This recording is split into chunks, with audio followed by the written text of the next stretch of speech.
Hello dear students, very good morning to all of you.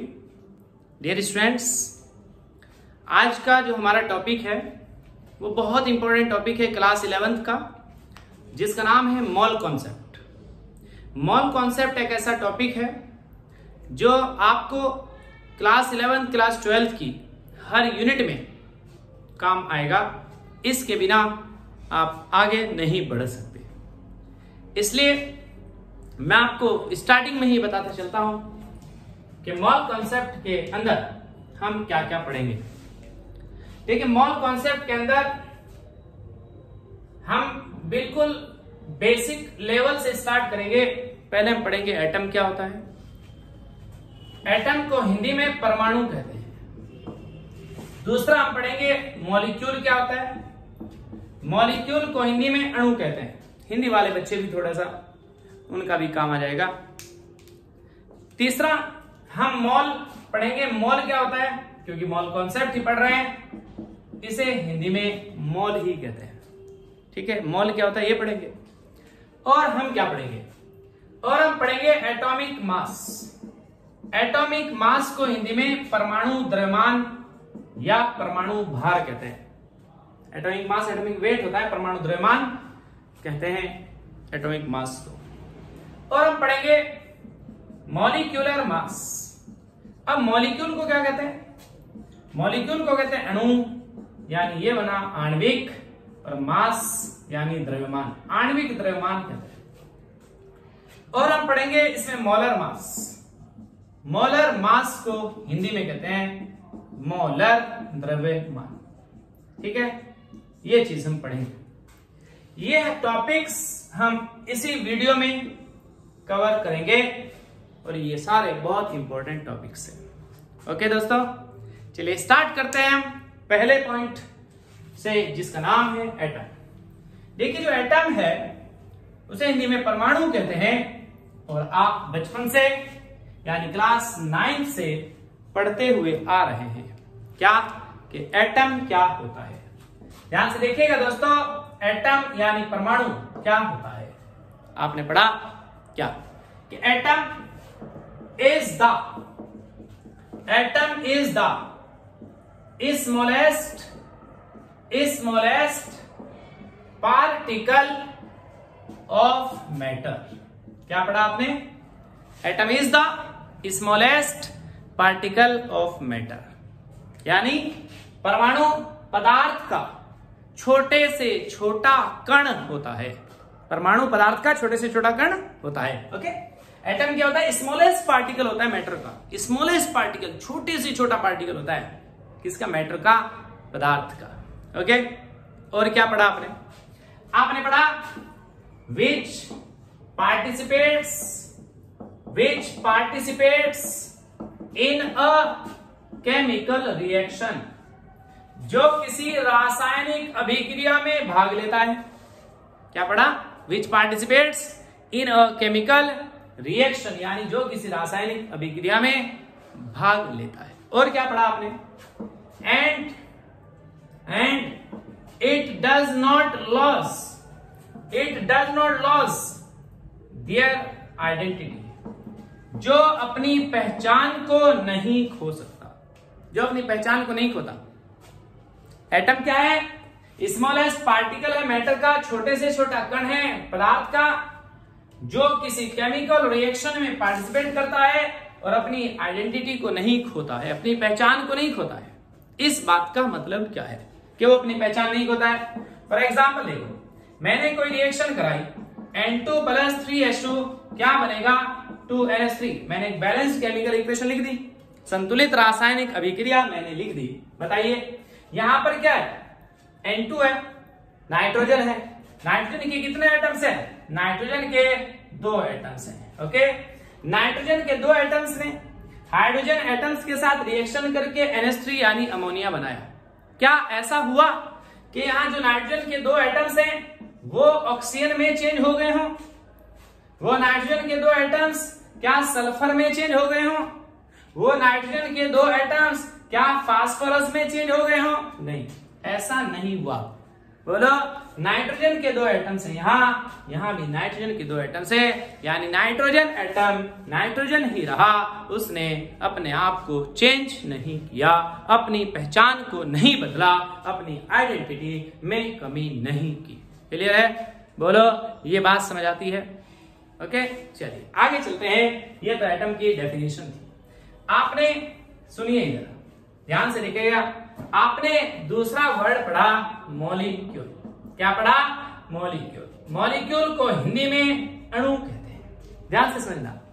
अब आपने molecule की क्या डेफिनेशन पढ़ी, क्या परिभाषा आपने पढ़ी मॉलिक्यूल की? आपने कहा it is the molecule is the smallest particle of matter।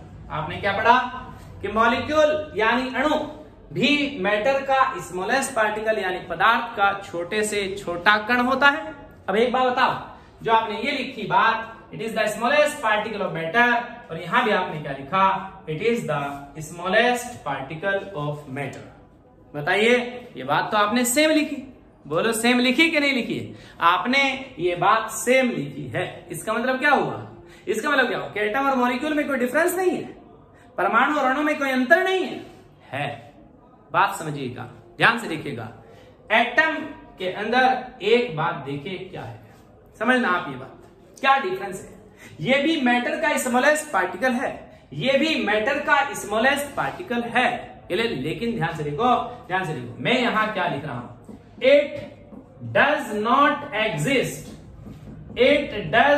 Exist independently.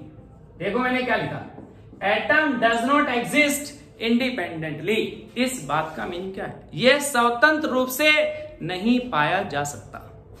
मतलब एटम यानी परमाणु स्वतंत्र रूप से नहीं पाया जाता, मतलब ये अकेला नहीं पाया जाता, मतलब उसे आइसोलेट नहीं किया जा सकता, मतलब उसे विलगित नहीं किया जा सकता। बट मॉलिक्यूल के अंदर क्या बात है? मॉलिक्यूल के अंदर क्या बात है? It can exist independently. क्या लिख रहा हूं दोस्तों? It can exist independently. मतलब क्या है इस बात का कि ये स्वतंत्र रूप से पाया जा सकता है। बताइए अब क्या डिफरेंस हुआ? ये भी मैटर का छोटे से छोटा पार्टिकल है, ये भी मैटर का छोटे से छोटा पार्टिकल है, लेकिन एटम अकेला नहीं हो सकता, अकेला एग्जिस्ट नहीं करता, अकेला नहीं पाया जा सकता, पर मॉलिक्यूल अकेला पाया जाता है। बोलो बात समझ आती है आपको? क्या डिफरेंस है एटम और मॉलिक्यूल में? आती है? चलिए मैं आपको एग्जाम्पल देता हूं, ध्यान से देखिएगा। इसीलिए तो ध्यान से देखिएगा, इसीलिए तो जब आपने लिखा ऑक्सीजन तो आपको मिला ऑक्सीजन O2 की फॉर्म में, O2 की फॉर्म में ऑक्सीजन मिला, क्या O मिला? ना। समझे आप ये बात? बोलो क्लियर? किस फॉर्म में मिला? मॉलिक्यूल की फॉर्म में मिला और एटम की फॉर्म में नहीं मिला। बोलो आपने क्लोरीन Cl2 की फॉर्म में मिला, लेकिन Cl की फॉर्म में नहीं मिला। आपने नाइट्रोजन लिया, N2 की फॉर्म में मिला, आपको N की फॉर्म में नहीं मिला। बोलिए समझ में आती है बात या नहीं आती? क्लियर है बात? ओके। इसीलिए तो आप क्या करते हैं, ध्यान से देखिए। इसीलिए तो आप क्या करते हैं, फॉर एग्जाम्पल आपको हाइड्रोजन एंड ऑक्सीजन को कंबाइंड करके यानी जोड़कर वाटर बनाना है, जल बनाना है। चलिए रिएक्शन कराते हैं। आपने देखा बहुत बच्चों वाली रिएक्शन है, आपने H2 लिया, ओके। आपने देखा H2O का वाटर का फॉर्मूला सूत्र H2O होता है, तो आपने क्या किया? आपने यहां O लिख दिया। बोलो H2O प्लस OH2, बहुत आसान बात। आप ऐसा लेकिन लिखते क्यों नहीं है? आप ऐसा नहीं लिखते। बोलो कहीं भी आपको ऐसा लिखा नहीं मिलेगा। कैसा मिलेगा आपको? या तो कैसा लिखा मिलेगा H2 प्लस, यहां क्या लिखा मिलेगा O2 और यहां क्या H2O। लेकिन ऐसा लिखने से क्या हुआ? ऐसा लिखने से एक प्रॉब्लम आ गई कि यहां 2H है, यहां 2H है। ये बात तो ठीक है, बैलेंस है हाइड्रोजन, लेकिन यहां 2 ऑक्सीजन है और यहां 1 ऑक्सीजन है, बैलेंस नहीं है। समझ रहे हो आप ये बात? तो इसे बैलेंस करने की जरूरत पड़ी। बैलेंस कैसे किया, मैं ऐसे कर देता हूं, हाफ O2। जब मैंने हाफ O2 किया तो हाफ O2 का मतलब एक O ही होता है, समझ रहा आप ये बात? हाफ O2 का मीन्स 1 O। तो बताइए H2 प्लस 1 OH2 ये बात ही हुई, यही बना। बस लिखा किस फॉर्म में इस ऑक्सीजन को, O2 की फॉर्म में लिखा, बोलो O की फॉर्म में नहीं लिखा। समझ रहे हो आप ये बात या नहीं समझे? क्लियर है बात? ओके, क्लियर है। आप इसे दूसरी तरह भी बैलेंस कर सकते हो। आप इसको कैसे बैलेंस कर सकते हो? आप इसको ऐसे बैलेंस कर सकते हो, H2 plus O2 into H2O था। आपने देखा यहाँ 2 ऑक्सीजन, यहाँ 1 है, आपने 2 से मल्टीप्लाई कर दिया, गुणा कर दी।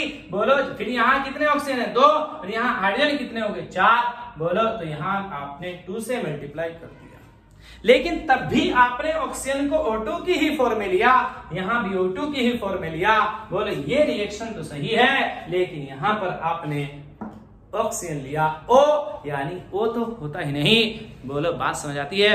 एटम अलग नहीं होता, एटम आइसोलेट नहीं होता, एटम को, परमाणु को विलगित नहीं किया जा सकता। समझे आप ये बात या नहीं समझे? इसीलिए आप जब 9th 10th में पढ़ते हैं या आप 11th क्लास में पढ़ेंगे यूनिट नंबर 2 में स्ट्रक्चर ऑफ एटम के अंदर, उस यूनिट का नाम स्ट्रक्चर ऑफ एटम, परमाणु की संरचना जरूर है, लेकिन उसके अंदर जो साइंटिस्ट है जे थॉमसन, उसने जे थॉमसन एटॉमिक स्ट्रक्चर नहीं दिया, थॉमसन एटॉमिक मॉडल दिया। बोलो जो रदरफोर्ड साइंटिस्ट है उसने रदरफोर्ड एटॉमिक स्ट्रक्चर, बोलो परमाणु की संरचना नहीं दी, उसने रदरफोर्ड एटॉमिक मॉडल दिया। जो बोहर साइंटिस्ट है उसने भी बोहर एटॉमिक मॉडल दिया, बोहर एटॉमिक स्ट्रक्चर नहीं दी। बोलो बात समझ आती है? क्लियर? क्योंकि एटम को अलग नहीं किया जा सकता, जब अलग नहीं किया जा सकता उसका फोटो नहीं खींचा जा सकता कि वो कैसा है, बोलो उसकी स्ट्रक्चर नहीं बता सकता। समझे आप ये बात? चले आगे चलते हैं। अब कोई ये कह दे मुझे, अब मुझको कोई ये कहे कि भाई मैं तो ले लेता हूं आयरन, लोहा। हाँ जी, कोई कह दे मुझे मैं तो आयरन लेता हूं Fe, कि ये तो एटम है, ये तो अकेला पाया जाता है। नहीं, ऐसा नहीं है। बात यह है कि जो Fe है, आप लोहे का जो पीस लेते हैं, आयरन का जो टुकड़ा लेते हैं, उसके अंदर एक Fe एटम नहीं है, उसके अंदर बहुत सारे Fe एटम्स हैं। समझे आप ये बात? जो हम सॉलिड स्टेट ठोस अवस्था में पढ़ेंगे, ठीक है? तो एक ही आयरन का जो पीस है उसके अंदर एक Fe नहीं है, उसके अंदर बहुत सारे Fe हैं। समझे आप ये बात? क्लियर है जी? चलते हैं फिर आगे। अब समझिए आप और बात ध्यान से लिखिएगा। अब हम आगे चल रहे हैं, आगे हमें क्या पढ़ना है? इसके बाद यहां हमें पढ़ना है, ध्यान से लिखिएगा, एटॉमिक मास। क्या पढ़ना है हमको? एटॉमिक मास, और इसे हिंदी में कहते हैं परमाणु द्रव्यमान। क्या कहते हैं? परमाणु द्रव्यमान। हिंदी में मैं इसलिए लिख रहा हूं, जो बच्चा यूपी बोर्ड का है, जो गरीब है, कोचिंग नहीं ले सकता है, उस बेचारे का भी काम हो जाए। ठीक है, क्लियर जी? एटॉमिक मास, परमाणु का द्रव्यमान। अब ध्यान से देखिएगा, एटॉमिक मास का मतलब क्या है? एटॉमिक मास हमें निकालना है। क्या मतलब है एटॉमिक मास का? मतलब बोलो क्या है? एटॉमिक मास का मतलब है मास ऑफ वन एटम। एक एटम का मास, एक एटम का द्रव्यमान, एक एटम का भार हमें पता करना है। अब एक बात बताओ मुझे, एटम जो है वो होता नहीं है, यानी एटम को आइसोलेट नहीं किया जा सकता, यानी परमाणु को विलगित नहीं किया जा सकता। तो जब हमारी मुट्ठी में, हमारे हाथ में एटम नहीं है, तो हमको इसको वेट करना है। तो बताओ क्या हम कर लेंगे? जब हमारे हाथ में है नहीं, हमारे पास है नहीं, उसको अकेला अलग किया नहीं जा सकता, बोलो तो उसको तोला भी नहीं जा सकता, यानी उसका एग्जैक्ट वेट, एग्जैक्ट मास, ठीक ठीक द्रव्यमान नहीं पता लगाया जा सकता था। बोलो, पता नहीं लगाया जा सकता था। ओके, ठीक है। तो फिर क्या हुआ? एटॉमिक मास निकालने के लिए क्या किया गया? भाई हमारे पास उस एक एटम का मास निकालने के लिए कोई ऐसा इंस्ट्रूमेंट, कोई ऐसा उपकरण नहीं था जिससे हम उस एटम का मास पता लगा लें। ठीक, तो फिर क्या हुआ? जब हमारे पास कोई ऐसा तरीका नहीं है जिससे हम ये काम कर लें, फिर इंडिया वाले क्या करते हैं? इंडिया वाले, भारत वाले क्या करते हैं? जुगाड़ लगाते हैं, जुगाड़ बनाते हैं। समझे? कैसा जुगाड़? देखिए, फॉर एग्जाम्पल ध्यान से देखिएगा। अगर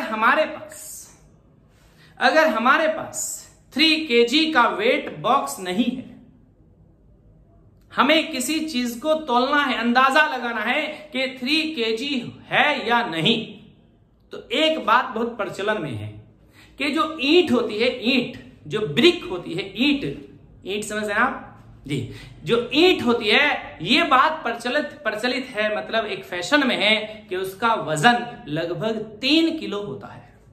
समझ रहे हो आप ये बात? तो उसका वजन कितना मान लिया हमने? लगभग 3 किलो, यानी 3 किलो मान लिया। अब बताइए, हमें किसी चीज का पता लगाना है, अंदाजा लगाना है कि 3 किलो है कि नहीं, तो हम क्या कर देंगे? वेइंग मशीन के अंदर, बोलो तराजू के अंदर हम क्या कर देंगे? तराजू के एक पलड़े में हम क्या कर देंगे?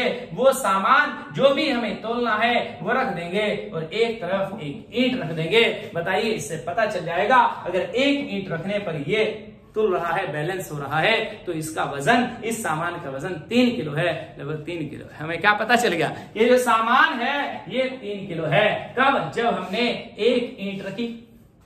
ओके, अच्छा बताओ, अगर हम 2 ईंट रख दे और ये बैलेंस हो रहा है तो इस सामान का वजन कितना है? बोलो, 2 ईंट रखने पर इस सामान का वजन 6 किलो है।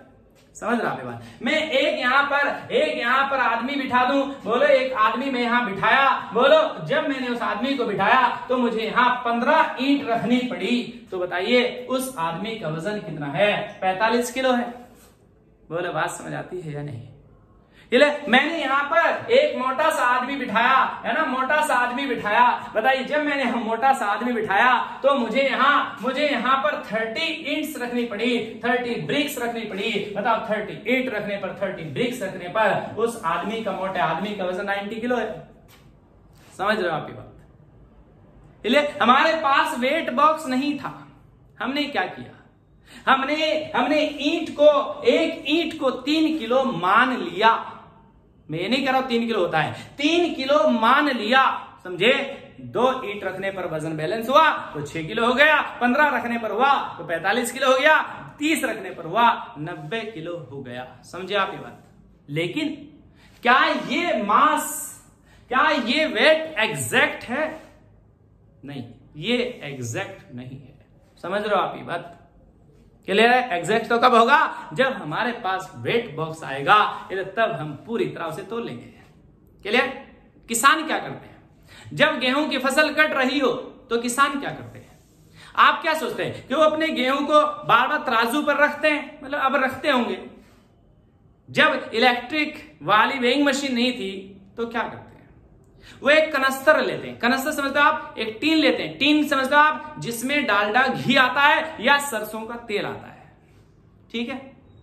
क्या प्रचलन में है बात कि उसके अंदर 15 किलो घी आता है, 15 किलो तेल आता है। ठीक है, तो चलो मान लेते हैं कि उसके अंदर 15 किलो गेहूं आते हैं। किसान के पास तराजू नहीं है, उसे अंदाजा लगाना है कि मेरी फसल कितनी हुई, अंदाजा लगाना है। तो बताओ क्या करेगा वो? एक बोरी लेगा, उस बोरी के अंदर एक कनस्तर में गेहूं भरेगा, उस बोरी में डाल देगा। कितना हो गया? 15 किलो। दूसरा डालेगा, कितना हो गया? 30 किलो। तीसरा भर के डालेगा 45 किलो। चौथा भर के डालेगा, कितना हो गया? 60 किलो। पांचवा भर के डालेगा, चलो 60 किलो रहने देते हैं। बोलो, समझे आप ये बात? 60 किलो हो गया एक बोरी में। दूसरी बोरी ली, उसमें 4 बार कनस्तर भर भर कर डाला, कितने हुए? 120 किलो। समझ रहे हो? तो उसे क्या पता चला? उसे ये पता चला कि इन बोरी के अंदर जो गेहूं है वो 120 किलो लगभग है। बोलो, तो अंदाजा लगा लेगा बिना वेट किए क्या कि यहां पर जो मेरी फसल हुई है वो कितनी हुई है। इसे कहते हैं जुगाड़। समझे आप ये बात? जब कोई इंस्ट्रूमेंट नहीं है, कोई उपकरण नहीं है, तो जुगाड़ लगा लिया। अब केमिस्ट्री के अंदर क्या जुगाड़ लगाया? ध्यान से देखो, केमिस्ट्री के अंदर क्या जुगाड़ लगाया? एक सिलेंडर लिया, इस सिलेंडर का वजन 1 किलो मान लिया। इस सिलेंडर का वजन 1 किलो 1 kg मान लिया। ओके, मान लिया। अब बताओ कैसे पता लगाएंगे? ये तराजू है। ओके, इस तराजू का एक पल्ला ये है, यहां रखा सामान। ओके, इस सामान को तोलने के लिए मैंने यहां फॉर एग्जाम्पल यहां 1 2 3 4 5 सिलेंडर रखने पड़े, तो बताओ इसका वजन कितना हो गया? इसका वजन हो गया 5 किलो। 5 सिलेंडर रखे, सिलेंडर को मैं सी कह रहा हूं, 5 किलो हुआ। आपको यहां पर 10 सिलेंडर रखने पड़े, यहां पर मैंने कोई और ज्यादा सामान रख दिया, 10 सिलेंडर रखने पड़े, तो 10 सिलेंडर जब रखे तो वजन कितना हो गया? 10 किलो। ओके, बात समझ आती है? मैंने यहां मोटा सा आदमी बिठा दिया, मुझे यहां 90 सिलेंडर रखने पड़े, तो 90 सिलेंडर्स रखने पर वजन कितना हुआ मोटे आदमी का? 90 केजी। बोलो, समझ में आती है बात? ये है जुगाड़। ओके, ये सिलेंडर म्यूजियम में रखा है। ओके, चलिए, तो अब सुनो एक बात, मुझे ये बताने के लिए कि जो मैंने पहले सामान रखा था उसका वजन कितना है, मुझे क्या लिखना पड़ेगा? 5 सिलेंडर। ओके, मुझे क्या लिखना पड़ेगा? दूसरे सामान का वेट 10 सिलेंडर, तीसरे सामान मोटे आदमी का वेट कितना? 90 सिलेंडर लिखना पड़ेगा। या क्या लिखना पड़ेगा? 5 केजी। क्या लिखना पड़ेगा? 10 केजी। क्या लिखना पड़ेगा? 90 केजी। समझ लो आप बात? बार बार हमें क्या लिखना पड़ रहा है? Cylinder cylinder cylinder. या हमें क्या लिखना पड़ रहा है? KG KG KG. समझ रहे हो आप बात? ये जो बार बार हमें लिखना पड़ रहा है इसको हम यूनिट कह देते हैं। क्या कह देते हैं? इसको हम यूनिट कह देते हैं, मात्रक कह देते हैं। क्लियर है? क्या देते हैं? हमने एक यूनिट बना ली, सिलेंडर यानी किलोग्राम। एक सिलेंडर 1 केजी के बराबर, तो हमारी यूनिट क्या बन गई? Kilogram, KG. क्लियर है बात? ठीक है, अब सुनो बात। अब हमें, जब ये तो सिंपल एक सामान का वेट करना था, अब हमें एटम का वेट करना है। ठीक है, किसका वेट करना है? एटॉमिक मास निकालना है। एटॉमिक मास निकालने का मतलब है मुझे क्या करना है? एक एटम का मास, एक परमाणु का द्रव्यमान निकालना है। तो मुझे यहां एक जुगाड़ लगाना पड़ेगा, मतलब मुझे कुछ मानना पड़ेगा। मेन बात ये थी। ठीक है, क्या मानना पड़ेगा? ध्यान से देखिएगा। मैंने क्या माना? मैंने क्या लिया? कार्बन 12। एक एटम लिया कार्बन 12। कौन सा एटम लिया? कार्बन 12। कार्बन 12 क्या है? कार्बन 12 क्या है? बोलो, आइसोटॉप है किसका? कार्बन का। कार्बन का समस्थानिक है। क्या है? क्या है? कार्बन का समस्थानिक है। जैसे कार्बन 12, कार्बन 13, कार्बन 14। बोलो एटॉमिक नंबर कितना है? 666। एटॉमिक नंबर सेम है, एलिमेंट सेम है, लेकिन मास नंबर डिफरेंट है। बोलो ये क्या है? आइसोटॉप, समस्थानिक, आपको पता है। ओके, तो मैंने क्या लिया? कार्बन 12। कोई दिक्कत? और मुझे क्योंकि एक यूनिट बनानी है, मुझे एक यूनिट बनानी है, तो मैंने क्या मान लिया? इसको एक स्टैंडर्ड एटम मान लिया। ओके, स्टैंडर्ड कहते हैं मानक। हमने इसे मान लिया है और हमने एक क्वांटिटी बना दी, इस स्टैंडर्ड एक क्वांटिटी बना दी। ध्यान से देखना क्या बनाई, ये इंपॉर्टेंट बात है। 1/12 इंटू क्या बनाए? 1/12 into mass of 1 carbon 12 atom. क्या क्वांटिटी बनाई मैंने? एक 1/12 into mass of 1 carbon 12 atom. ये एक इंपॉर्टेंट बात है। क्या लिया हमने? एक कार्बन 12 लिया, एक एटम लिया। बोलो, उसकी हमने एक क्वांटिटी बना ली। इस स्टैंडर्ड क्वांटिटी कितनी? 1/12 into mass of 1 carbon 12 atom. कोई दिक्कत? जिस तरह हमें बार बार किसी सामान का वेट बताने के लिए 5 सिलेंडर, 10 सिलेंडर, 90 सिलेंडर लिखना पड़ रहा था, 5 केजी, 10 केजी, 90 केजी लिखना पड़ रहा था। बोलो, उस लिए हमने क्या बना दी? एक क्वांटिटी, स्टैंडर्ड क्वांटिटी बना दी, मतलब इसको मान लिया। अब सीखो ये बात, ध्यान से देखिएगा। अब मुझे क्या लिखना है समझना आप एक बार, इंपॉर्टेंट बात पर हम चलते हैं। अब हमें क्या लिखना है? फॉर एग्जाम्पल मुझे लिखना है मास ऑफ 1 नाइट्रोजन एटम। क्या लिखना है मुझे? एक नाइट्रोजन एटम का, एक नाइट्रोजन परमाणु का द्रव्यमान निकालना है, लिखना है। तो ध्यान से लिखिएगा। बोलो, नाइट्रोजन का द्रव्यमान संख्या कितनी होती है? 14 होती है। बोलो, ये तो पता है आपको। क्या लिखूंगा मैं, ध्यान से देखिएगा। 14 इंटू क्या लिखा मैंने यहाँ, 1/12 into mass of 1 carbon 12 atom. समझे आप ये बात? 14 into 1/12 into mass of 1 carbon 12 atom. ध्यान से देखना, मैंने यहां लिखा मास ऑफ 1 ऑक्सीजन एटम, मींस एक ऑक्सीजन एटम का मास द्रव्यमान निकालना है। क्या लिखूंगा, बोलो 16 into 1/12 into mass of 1 carbon 12 atom. बोलो बात समझ आती है? मुझे क्या निकालना है, मुझे एक सोडियम एटम, सोडियम परमाणु का मास निकालना है। बताइए कितना लिखूंगा, बोलो सोडियम का कितना होता है, 23 इंटू, बोलो ये कितना, 1/12 इंटू कितना, मास ऑफ 1 कार्बन 12 एटम। बोलो बात समझ आ रही है या नहीं? ठीक है, अब आपको क्या पता चला, ध्यान से देखिएगा आप, हम कहां जा रहे थे, क्यों हम ये पढ़ रहे थे, समझना ये बात। हम इसलिए पढ़ रहे हैं, देखो हमें यहां भी क्या लिखना पड़ा, 1/12 into mass of 1 carbon 12 atom. यहां भी क्या लिखना पड़ा, 1/12 into mass of 1 carbon 12 atom. यहां भी क्या लिखना पड़ा, 1/12 into mass of 1 carbon 12 atom. बोलो लिखना पड़ा। और जो हम बार बार लिख रहे हैं, जो हम बार बार लिख रहे हैं, जो हम बार बार लिख रहे हैं, उसे मैंने क्या कह दिया कि ये एक यूनिट हो गई, मात्रक हो गया। बोलो कोई दिक्कत? अच्छा ये बताओ, ये यूनिट किस लिए बनाई हमने, क्या निकालने के लिए बनाई? बोलो एटॉमिक मास, एटॉमिक मास निकालने के लिए बनाई है। बताओ तो इसका नाम क्या रख दूंगा, एटॉमिक मास यूनिट। क्या रख दूंगा, इस यूनिट का नाम बताओ क्या रख दूंगा, एटॉमिक मास यूनिट। बोलो बात समझ आ रही है? बोलो इसे क्या कह दूंगा, एटॉमिक मास यूनिट। और शॉर्ट में इसको क्या कह दूंगा, इसको शॉर्ट में कह दूंगा AMU। बोलो बात समझ आती है? शॉर्ट में इसको क्या कह दूंगा, AMU। बोलो तो सीधी सीधी बात क्या होगी बताओ, सीधी सीधी बात ये हो गई कि एक एटॉमिक मास यूनिट यानी 1 AMU किसके इक्वल हो गया, 1/12 इंटू, बोलो किसके, मास ऑफ 1 कार्बन 12 एटम। बोलो समझ में आपकी बात, एक MU किसके इक्वल हो गया, 1/12 into mass of 1 carbon 12 atom. बोलो समझे AMU कहां से आया, AMU एटॉमिक मास यूनिट कहां से आया, क्यों आया समझे, क्योंकि एटॉमिक मास निकालना मुश्किल था, नहीं निकल रहा था। हमने क्या किया, एक स्टैंडर्ड क्वांटिटी मान ली, उसे कह दिया यूनिट है, और एटॉमिक मास निकालने के लिए बनाई थी, इसलिए उसको एटॉमिक मास यूनिट बोल दिया। कोई दिक्कत है इस बात में?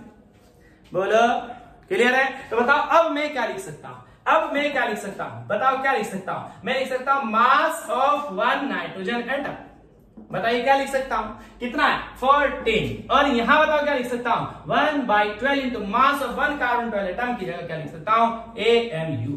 तो कितना हुआ, एक नाइट्रोजन एटम का मास कितना हुआ, 14 AMU। बोलो अगर मुझे बताना है क्या, मास ऑफ 1 ऑक्सीजन एटम, एक ऑक्सीजन एटम का मास कितना है, तो बताओ कितना, 16, और इसकी जगह क्या, AMU। तो कितना हुआ, 16 AMU।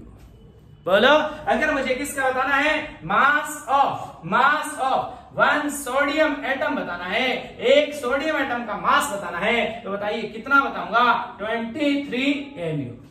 बोलो बात समझ आती है या नहीं? क्यों लिखते हैं आप एटॉमिक मास में MU? बोलो ये यहां से आया, क्लियर है? बोलो कोई दिक्कत है इस बात में? क्लियर? इसका मतलब आपको क्या पता चला, जब भी आप एक एटम का मास लिखेंगे तो उसकी यूनिट क्या लिखेंगे, AMU। जब भी आप एक एटम का, एक परमाणु का मास द्रव्यमान लिखेंगे तो यूनिट क्या लिखेंगे, मात्रा क्या लिखेंगे, AMU।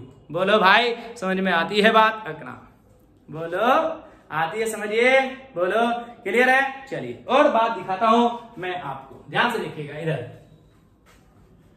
हमारे पास क्या है, हमारे पास यूनिट आई AMU, ओके। और AMU किसके इक्वल है, बोलो AMU किसके इक्वल है, 1/12 into mass of 1 carbon 12 atom. Clear? ये तो हुआ AMU की बात। लेकिन आप कहीं कहीं देखेंगे कि मास हम ग्राम में लिखते हैं, इसे ग्राम में क्यों लिखते हैं, इस बात को समझिए, ध्यान से देखो। अगर हमें एक नाइट्रोजन एटम का एग्जैक्ट मास निकालना हो तो हमें क्या पता होना चाहिए, इस एमयू की वैल्यू पता होनी चाहिए। बोलो, अगर हमें एक नाइट्रोजन एटम का द्रव्यमान एग्जैक्ट पूरी तरह ठीक निकालना हो तो हमें क्या पता होना चाहिए, इस एमयू का बिल्कुल ठीक वैल्यू, ठीक मान पता होना चाहिए। ओके, और एमयू की एग्जैक्ट वैल्यू हमें कब पता होगी, जब हमें बोलो क्या पता होगा, 1 कार्बन 12 एटम का मास, यानी मास ऑफ 1 कार्बन 12 एटम, हमें इसका एग्जैक्ट मास पता होगा। किसका, 1 कार्बन 12 एटम का एग्जैक्ट मास अगर पता होगा। ओके, हमें एग्जैक्ट मास नहीं पता था, हमें मास ऑफ 1 कार्बन 12 एटम एग्जैक्ट नहीं पता था, एक कार्बन 12 एटम का सही मास नहीं पता था। अगर हमें सही पता होता हम यहां रख देंगे और 1/12 है ही, यहां कैलकुलेशन करेंगे, 1 एमयू की वैल्यू आ जाएगी और वो एमयू की वैल्यू यहां रख देंगे। बोलो क्लियर, तो 14 इंटू जो भी वैल्यू आएगी वो आ जाएगी हमारा मास ऑफ 1 नाइट्रोजन एटम। क्लियर, तो क्या हुआ, धीरे धीरे साइंस डेवलप होता चला गया, विज्ञान का विकास होता चला गया। फिर क्या हुआ, ध्यान से सीखेगा, ध्यान से सुनना, क्या आया, एक आया मास स्पेक्ट्रोमीटर, एक स्पेक्ट्रोमीटर आया जिसका नाम क्या था, मास स्पेक्ट्रोमीटर। ओके, स्पेक्ट्रोमीटर बात जो बताता है वो एग्जैक्ट बताता है, ठीक बताता है। क्लियर, इस मास स्पेक्ट्रोमीटर से क्या पता चला, इस मास स्पेक्ट्रोमीटर से दोस्तों हमें क्या पता चला, इससे हमें पता चला मास ऑफ 1 कार्बन 12 एटम। क्या पता चला इससे, इस स्पेक्ट्रोमीटर से हमें क्या पता चला, mass of 1 carbon 12 atom, exact mass हमें पता चला। कितना मास इसने बताया, जब स्पेक्ट्रोमीटर से, मास स्पेक्ट्रोमीटर से 1 कार्बन 12 एटम का मास पता लगाया गया तो कितना निकला, ये निकला 1.99 इंटू 10 टू द पावर -23 ग्राम। कितना था भाई, एक कार्बन 12 एटम का द्रव्यमान मास कितना था, 1.99 into 10 to the power -23 gram. Okay, तो हो गया काम, हो गया या नहीं हो गया, कैसे बताइए, हमें क्या पता है, हमें पता है, बताओ क्या, हमें पता है क्या, हमें पता है क्या, 1 एमयू किसके इक्वल है, 1 एमयू इक्वल है दोस्तों 1/12 into mass of 1 carbon 12 atom. बोलो बताइए कितना होगा, 1/12 into mass of 1 carbon 12 atom की वैल्यू रख दो, कितनी है बोलो, 1.99 इंटू 10 टू द पावर -23 ग्राम। बोलो कोई दिक्कत है, जब हमने इसे कैलकुलेट किया, मतलब 1.99 इंटू 10 टू द पावर -23 और नीचे कितना है 12। ओके, तो हमारे पास जो वैल्यू आई वो आई 1.66 इंटू 10 टू द पावर -24 ग्राम। कितनी आई, 1.66 इंटू 10 टू द पावर -24 ग्राम। बोलो बात समझ आती है, ये किसकी वैल्यू आई, 1 एमयू की वैल्यू आई। सीधी बात क्या पता चला आपको, कि 1 एमयू इतने ग्राम के इक्वल होता है। बोलो ये किसकी वैल्यू निकली, 1 एमयू की वैल्यू निकली, कितनी, 1.66 इंटू 10 टू द पावर -24 ग्राम। बोलो जी समझ में आती है बात या नहीं आती है, अब बताओ क्या होगा। एक बात और बता दूं मैं आपको, देखो ध्यान से, देखो जरा एक बात और बता देता हूं, समझना प्लीज, ध्यान से समझना इस बात को। मैं ये वैल्यू लिख ही रहने देता हूं यहाँ। 1 एमयू की वैल्यू कितनी आई, 1.66 इंटू 10 टू द पावर -24 ग्राम। एक बात सुनिए ध्यान से समझना, एक चीज होती है मॉल, MOLE मॉल, हिंदी में भी इसको मॉल ही कहते हैं। समझना, ध्यान से समझना, एक मॉल की वैल्यू कितनी होती है, समझना आप ये बात ध्यान से देखो। एक चीज होती है मॉलिक्यूल, मॉलिक्यूल को हिंदी में कहते हैं अणु। क्या कहते हैं, अणु। ठीक है, ये मैंने रख रखी है, मुझे यहां कुछ बात बतानी है इसलिए मैं आपको पहले बता रहा हूं, मॉल और मॉलिक्यूल। क्या मैं आपसे पूछ सकता हूं कि एक मॉलिक्यूल के इक्वल यानी एक मोल एक अणु के बराबर होता है? क्या मैंने सही लिखा? बोलो। नहीं, ये बात मैंने गलत लिखी। एक मोल अलग बात है, एक मॉलिक्यूल अलग बात है। याद रखना है बात, बहुत कंफ्यूजन है इसमें बच्चे को। एक मोल एक मॉलिक्यूल दोनों एक ही बात नहीं होती। एक मोल एक मॉलिक्यूल के बराबर या एक मॉलिक्यूल एक मोल के इक्वल नहीं होता। तो फिर कैसा होता है? ध्यान से देखिएगा, याद रखना है बात।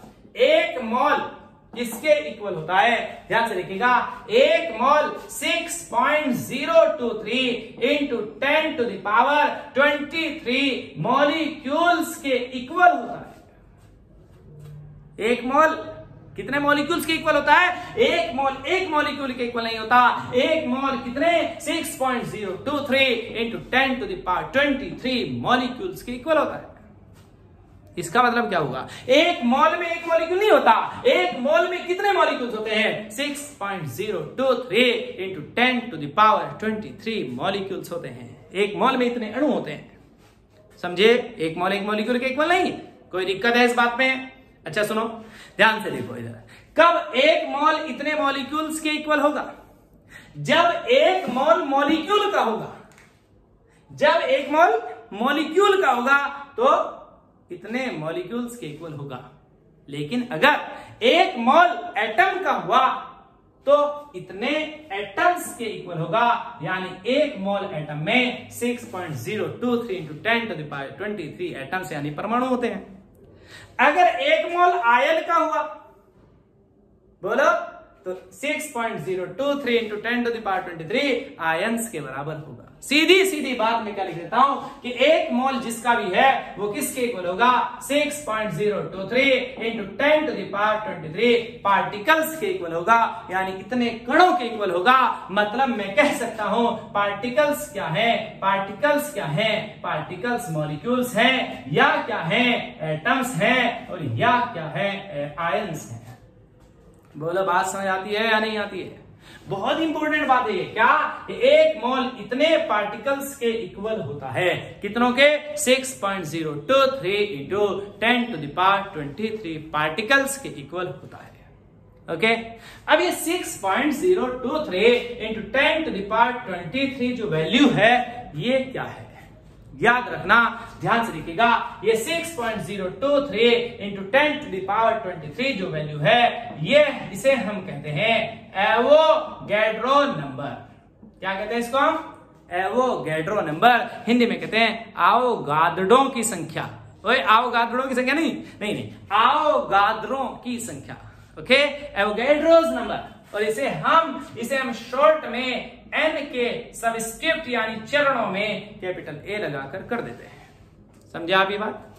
तो ये वैल्यू किसकी है? एवोगैड्रोस नंबर की वैल्यू है। यानी मैं क्या लिख सकता हूं? बताओ मैं क्या लिख सकता हूं? मैं लिख सकता हूं एक मोल किसके इक्वल है? बोलो, 6.023 into 10 to the power 23 particles के इक्वल है। मतलब मैं लिख सकता हूं कि एक मोल किसके इक्वल है? बोलो, Na पार्टिकल्स के इक्वल है। बोलो, बात समझ आती है कि नहीं? क्योंकि Na किसके इक्वल है? 6.023 इंटू 10 टू द पावर 23 के इक्वल है। बोलिए, बात समझ आती है? क्लियर है? एक मोल Na पार्टिकल्स के इक्वल होता है। क्लियर है?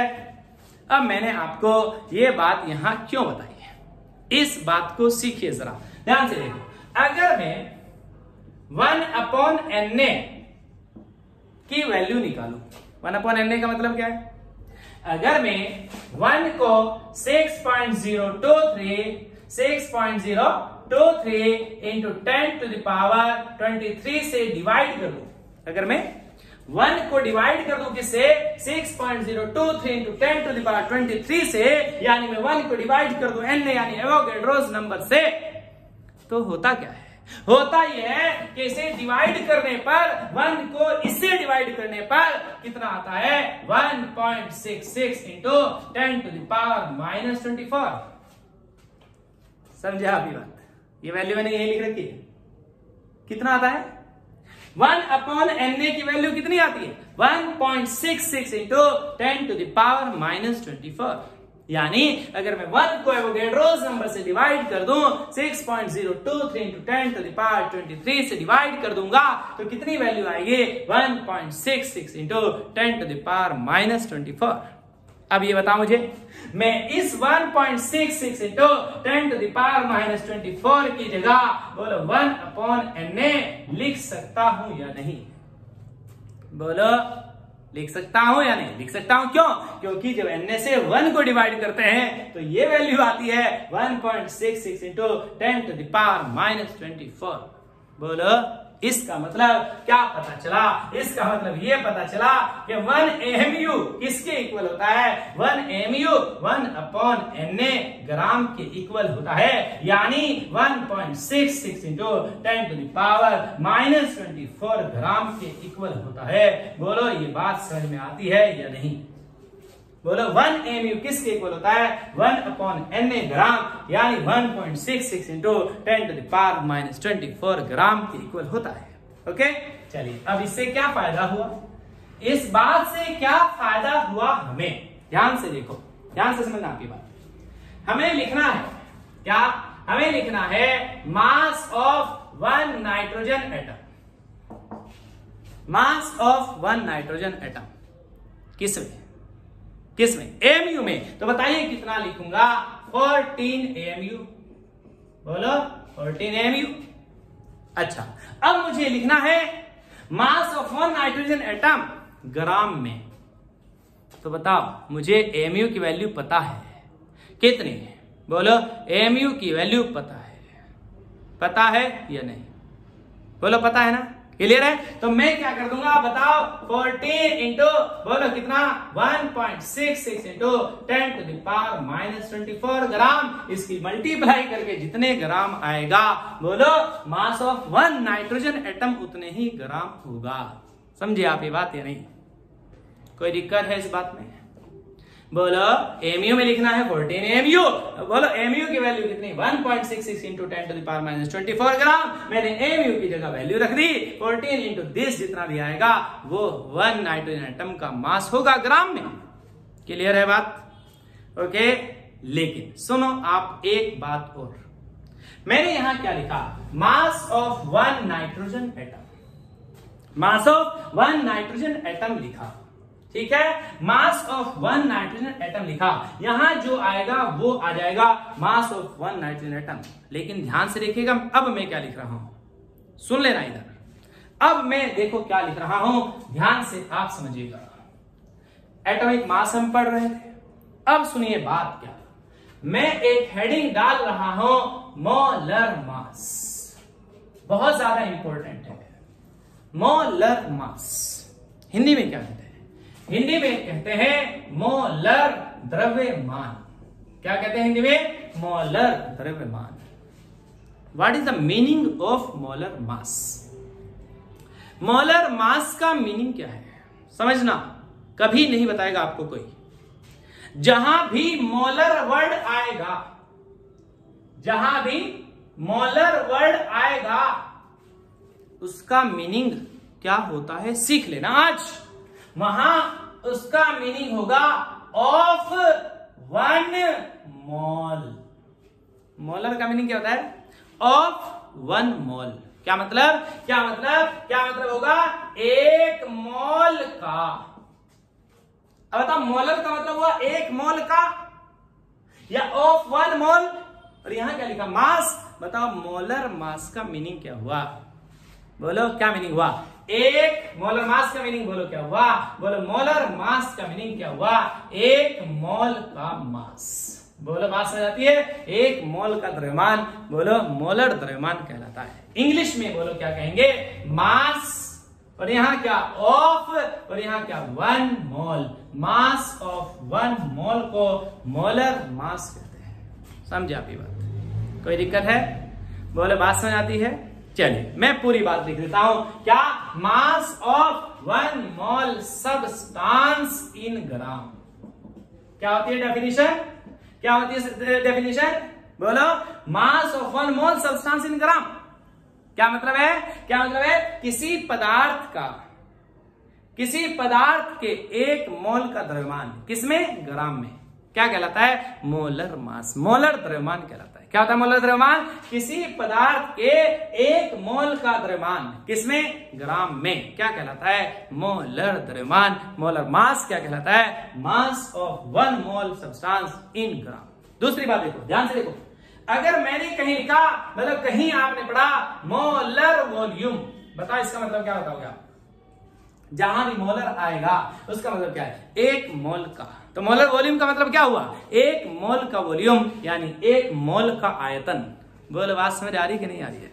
बता दो, क्लियर है? अगर मैंने कहीं लिखा मोलर एनर्जी या मोलर फ्री एनर्जी, मुक्त ऊर्जा, तो बताइए क्या मतलब होगा? मोलर फ्री एनर्जी का मतलब क्या होगा? फ्री एनर्जी ऑफ 1 मोल, 1 मोल का फ्री एनर्जी, 1 मोल की फ्री एनर्जी। समझ गया अभी बात? क्लियर है? मोलर मास का मतलब समझ गए क्या होगा? मोलर मास का मतलब समझ गए क्या होगा? मैं लिख देता हूं यहां, मोलर मास का मतलब क्या होगा? 1 मोल का मास, यानी मैं क्या लिख रहा हूं? Mass of 1 mole, mass of 1 mole substance in gram. कोई दिक्कत है? चलिए अब सुनो जी बात इधर। अगर मुझे क्या निकालना है, ध्यान से देखो क्यों पढ़ा रहा हूं। मैंने निकालना है molar mass of nitrogen atom. बोलो, क्या निकालना है? Molar mass of nitrogen atom. पहले मैं क्या निकाला था? मास ऑफ 1 ऑक्सीजन एटम। बोलिए, इसका मतलब क्या है? मोलर मास का मतलब क्या है? मास ऑफ 1 मोल। तो मोलर मास की जगह मैं क्या लिख दूंगा? मास ऑफ 1 मोल। बोलो, तो मैं क्या लिख दूं? बताओ, मोलर मास की जगह मैं लिख दूं मोलर मास की जगह मास ऑफ 1 मोल, और यहां क्या लिखा है? नाइट्रोजन एटम, यानी मास ऑफ 1 मोल नाइट्रोजन एटम्स। समझा आपकी बात? मोलर मास का मतलब 1 एटम का मास नहीं है। मोलर मास का मतलब 1 मोल का मास है, और हमें पता है 1 मोल 1 एटम, 1 मोल 1 मॉलिक्यूल, 1 मोल 1 आयन के बराबर नहीं है। 1 मोल तो 6.023 into 10⁻23 एटम्स या मॉलिक्यूल्स या आयन्स यानी पार्टिकल्स के बराबर है। बोलो, तो बताइए, क्या मैंने यहां जो लिखा वो मास ऑफ 1 नाइट्रोजन एटम लिखा? ना, मैंने क्या लिखा? मास ऑफ 1 मोल नाइट्रोजन एटम्स। बोलो, अब बताओ, मैं 1 मोल की जगह क्या लिख सकता हूं? 1 मोल किसके इक्वल था? 1 मोल बोलो किसके इक्वल था? 6.023 into 10⁻23, यानी Na के इक्वल था। तो मैं क्या लिख सकता हूं बताओ? यहां देखो, ध्यान से देखो, मास ऑफ 1 नाइट्रोजन एटम, इसे छोड़ देता हूं मोल को, मास ऑफ 1 नाइट्रोजन एटम, बोलो इनटू क्या? मोल। बोलो, मास ऑफ 1 नाइट्रोजन एटम इनटू क्या? मोल। और मैं किसी भी टर्म को 1 से मल्टीप्लाई कर देता हूं तो उस पर कोई फर्क नहीं पड़ता। बोलो, मोल इंटू 1 मोल होगा, बोलो 10 into 1 10 होगा, 100 into 1 100 होगा, कोरोना इंटू 1 कोरोना होगा। बोलो, तो मैं क्या लिख सकता हूं? 1 मोल। बोलो जी, समझ में आ रही बात? अब बताओ क्या लिख सकता हूं? 1 मोल की जगह बताओ क्या लिख सकता हूं? बताओ ध्यान से, मैं क्या लिख सकता हूं यहां? मास ऑफ 1 नाइट्रोजन एटम इनटू, बताओ 1 मोल की जगह मैं क्या लिख सकता हूं? 1 मोल की जगह मैं लिख सकता हूं Na। बोलो, 1 मोल किसके इक्वल है? 6.023 into 10⁻23, यानी एवोगैड्रोस नंबर, यानी Na के इक्वल है। बोलो भाई, क्लियर है? चलो भाई, अब देख लो भाई ध्यान से, इधर बात समझ में आने वाली है। मास ऑफ 1 नाइट्रोजन एटम कितना था? एक नाइट्रोजन एटम का मास कितना था? बोलो कितना था? 14 AMU था। बोलो था, तो 14 AMU तो क्या हो गया? मास ऑफ 1 नाइट्रोजन एटम। अच्छा, इनटू में क्या है? इनटू में क्या है? Na। बोलो जी, कोई दिक्कत? अच्छा सुनो अब बात ध्यान से देखिएगा, ये है 14, mu की जगह में क्या लिख सकता हूं, mu की जगह में लिख सकता हूं 1/Na, और यहां Na है ही 1/Na ग्राम। बोलो Na से 1 को डिवाइड किया था तो 1.66 इंटू 10⁻⁻24 ग्राम आया था, और वही 1 mu की वैल्यू थी। क्या हुआ, Na से Na झंड हुआ, क्या बचा बोलो 14 ग्राम। क्या बचा 14 ग्राम। क्या आया है 14 ग्राम, क्या आया है 14 ग्राम बताओ, molar mass of nitrogen atom. बोलो बात समझ आ रही है आपको, molar mass of nitrogen atom कितना आया 14 ग्राम। बोलो जी समझे आप ये बात या नहीं, क्लियर। ये क्या हुआ भाई, मोलर मास भी 14 आया, मास ऑफ 1 नाइट्रोजन एटम यानी नाइट्रोजन का एटॉमिक मास भी कितना आया 14 आया। लेकिन फर्क किस बात का था, फर्क था यूनिट का।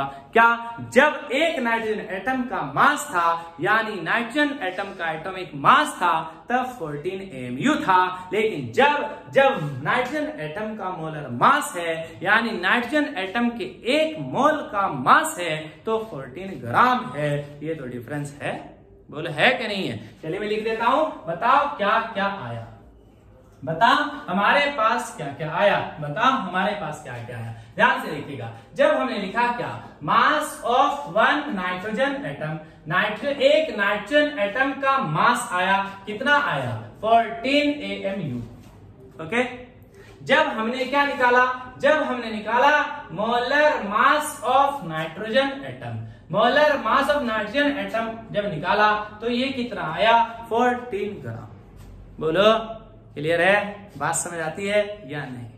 तो याद रखना अब ध्यान से, मैंने यहां लिखा नाइट्रोजन, बोलो नाइट्रोजन के पास 2 चीजें हो गई, क्या हो गई, एक हो गई 14 AMU और एक क्या हो गया 14 ग्राम। समझे।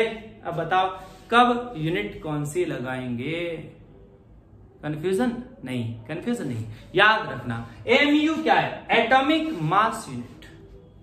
कब लगाई थी, जब हमने एटॉमिक मास निकाला था, यानी हमने क्या निकाला था, एक नाइट्रोजन एटम का मास। तो ये 14 AMU बोलो क्या है, ये 14 AMU बोलो क्या है, मास ऑफ 1 नाइट्रोजन एटम यानी एक नाइट्रोजन एटम का मास। बोलो समझ में आती है बात। अच्छा 14 ग्राम क्या है, बताओ 14 ग्राम क्या है, 14 ग्राम है क्या, molar mass of nitrogen atom यानी नाइट्रोजन एटम का मोलर मास। यानी मैं इसको क्या कह सकता हूं, इसको मैं क्या कह सकता हूं, ध्यान से देखो, इसको मैं कह सकता हूं क्या, क्या कह सकता हूं, मास ऑफ, मोलर मास की जगह मास of 1 mole nitrogen atoms. Nitrogen atoms के 1 मोल का मास है, यानी नाइट्रोजन एटम का मोलर मास, मोलर द्रव्यमान है। कोई दिक्कत, लेकिन एक बात तो सिमिलर है। क्या बात सिमिलर है, यहां भी 14 है, यहां भी 14 है। फर्क क्या है, ये 14 AMU था, इसे ग्राम में लिख दिया। बोलो इसका मतलब क्या हुआ, ये वैल्यू तो वही है जो एटॉमिक मास की थी, वैल्यू तो यही है जो एटॉमिक मास की थी, बस फर्क क्या हुआ कि यहां ग्राम में लिखी हुई है, यानी मैं इसको क्या कह दूंगा, ग्राम एटॉमिक मास। बोलो क्या कह दूंगा मैं इसको, ग्राम एटॉमिक मास। ग्राम परमाणु द्रव्यमान भी कहते हैं, किसको, मोलर मास को क्या कहते हैं, ग्राम एटॉमिक मास भी कहते हैं। समझे क्यों कहते हैं ग्राम एटॉमिक मास, मतलब अगर एटॉमिक मास को ग्राम में एक्सप्रेस कर दें, ग्राम में व्यक्त कर देते हैं तो उसे ग्राम एटॉमिक मास कहते हैं। बोलो बात समझ आ रही है। बताइए ऑक्सीजन, ऑक्सीजन है हमारे पास, ऑक्सीजन में एक ऑक्सीजन एटम का मास आया था 16 AMU, आया था 16 AMU। बोलो 16 AMU आया था, बताइए मोलर मास कितना आएगा 16 ग्राम। ओके बोलो ये क्या है, 16 AMU क्या है, बोलो 16 AMU क्या है, बोलो मास ऑफ 1 ऑक्सीजन एटम। क्लियर है, ये बोलो क्या है, ये क्या है, बोलो मास ऑफ 1 मोल ऑक्सीजन एटम। बोलो बात समझ आ रही है या नहीं। और 1 मोल 1 एटम के बराबर नहीं होता है। समझे आप ये बात या नहीं? कोई दिक्कत है? इसलिए सीधी सीधी बात याद रखना, जब आपको एक एटम का मास लिखना है तो आप लिखेंगे mu, ओके। और जब आपको एक मोल एटम्स का मास लिखना है तो आप लिखेंगे ग्राम में। बोलो बात समझ आती है या नहीं आती है? बोलो आती है बात? चलिए अब ध्यान से सुनो और बात। जो एटॉमिक मास था, एटॉमिक मास के अंदर ध्यान से देखिएगा, एटॉमिक मास के अंदर ध्यान से समझना आप ये बात। एटॉमिक मास के अंदर हमें क्या पता चला, ध्यान से देखो। जब हमने क्या लिखा, mass of one nitrogen atom, तो कितना आया बोलो? 14 into 1/12 into mass of one carbon 12 atom. जब हमने क्या लिखा, mass of one oxygen atom, तो कितना आया? 16 into 1/12 into mass of one carbon 12 atom. बोलो क्लियर है? इसका मतलब क्या हुआ? ध्यान से देखो, इससे हमें क्या पता चला? इससे हमें यह पता चला, ध्यान से देखो, ध्यान से देखो, ध्यान से देखो, ये वैल्यू तो दोनों में या सब में सेम है, जिसे हम mu कहते हैं, ओके। इसका मतलब हमें यह पता चला कि इसका जो मास है, एक नाइट्रोजन एटम का मास है वो 1/12, देखो क्या कह रहा हूं, एक नाइट्रोजन एटम का मास 1/12 into mass of one carbon 12 atom का 14 मल्टीप्लाई 14 टाइम्स 14 गुणा है। नहीं समझे अभी बात? इसका मतलब ये हुआ कि एक नाइट्रोजन एटम का मास 1/12 into mass of one carbon 12 atom से कितना हैवियर है, कितना भारी है, कितना 14 टाइम्स भारी है। बोलो नहीं समझे आप ये बात? बोलो बात समझ आती है या नहीं आती? अगर मैं लिखूं क्या, B = 2 इंटू A, तो इसका मतलब क्या होगा? इसका मतलब क्या होगा? क्या B A के इक्वल है? नहीं, क्या लिखेंगे? B A के 2 टाइम्स है, B A का 2 गुना है। समझे आप ये बात? क्लियर है? यानी B A से भारी है, कितना? 2 गुना, 2 टाइम्स। क्लियर? बताओ, mass of one oxygen atom, एक ऑक्सीजन एटम का मास क्या बता रहा है? बोलो क्या बता रहा है? कि एक ऑक्सीजन एटम का मास 1/12 into mass of one carbon 12, mass of one carbon 12 atom से 16 टाइम्स है, यानी 16 टाइम्स हैवियर है। बोलो बात समझ आ रही? अगर mass of one sodium atom लिखूं तो हमें क्या बताएगा? बोलो यहाँ क्या है? 1/12 into mass of one carbon 12 atom, क्या बता रहा है बताओ? बोलो बोलो, वन सोडियम एटम का मास 1/12 into mass of one carbon 12 atom से कितना हैवी है? 23 टाइम्स। बोलो बोलो फिर एटॉमिक मास की डेफिनेशन क्या होगी? परमाणु द्रव्यमान की परिभाषा, परमाणु द्रव्यमान की परिभाषा क्या हो गई? बताओ, परमाणु द्रव्यमान की परिभाषा क्या हो गई? बोलो परमाणु द्रव्यमान क्या होता है? एटॉमिक मास क्या होता है? बोलो बोलो, किसी एलिमेंट का एटम, किसी एलिमेंट का atom 1/12 into mass of one carbon 12 atom से कितना हैवी है, ये होता है एटॉमिक मास। क्या होता है एटॉमिक मास? बोलो एटॉमिक मास क्या होता है? It is an number, it is an number which tells us, क्या होता है? It is an number which tells us how many times, which tells us the atom of an element, the atom of an element how many times heavier than, किससे बोलो? 1/12 into mass of one carbon 12। बोलो बात समझ आ रही है आपको या नहीं? क्या पता चला हमें? एटॉमिक मास, परमाणु द्रव्यमान एक ऐसी संख्या है, कैसी संख्या? एक ऐसी संख्या जो हमें यह बताती है, क्या बताती है? कि किसी तत्व का परमाणु 1/12 into mass of one carbon 12 atom से कितना भारी है। क्या? एक ऐसा नंबर जो हमें यह बताता है कि किसी तत्व का परमाणु 1/12 into mass of 1 carbon 12 atom से कितना भारी है। समझे? बोलो ये क्या बताता है? बोलो समझे अभी बात क्या बताता है? 14 टाइम्स हेवी है। मास ऑफ 1 ऑक्सीजन एटम कितना? बोलो बोलो बोलो कितना कितना कितना? ऑक्सीजन एटम, एक oxygen atom 1/12 into mass of 1 carbon 12 atom से 16 टाइम्स हैवी है। बोलो बात समझ आती है? एटॉमिक मास क्या होता है? क्लियर है? समझे अभी बात? फिर हम क्या लिख सकते हैं? जब हम इसको एमयू कह देंगे तो आपको पता है 14 MU. Mass of 1 nitrogen atom कितना हो जाएगा? 14 एमयू। बोलो मास ऑफ 1 ऑक्सीजन एटम कितना हो जाएगा? 16 MU. Mass of 1 sodium atom कितना हो जाएगा? 23 एमयू। और एमयू की वैल्यू आपको पता है क्या? 1 एमयू इक्वल होगा किसके? 1/12 into mass of 1 carbon 12 atom. Mass of 1 carbon 12 atom का हमें मास पता चला मास स्पेक्ट्रोमीटर से कितना? 1.99 इंटू 10⁻⁻23 ग्राम। क्लियर? हमने जब 1/12 इंटू 1.99 इंटू 10⁻⁻23 ग्राम रखा तो वैल्यू आई कितने? 1.66 इंटू 10⁻⁻24 ग्राम, यानी 1 एमयू की वैल्यू है 1.66 इंटू 10⁻⁻24 ग्राम या 1/Na ग्राम। बोलो ये हमने पढ़ा है जी। कोई दिक्कत है इस बात में?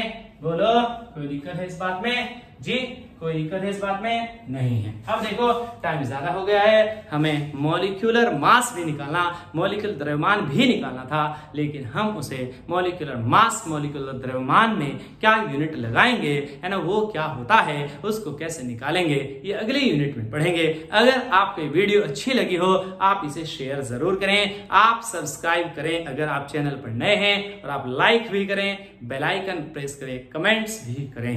चलिए मिलते हैं नेक्स्ट वीडियो में। Thank you very much.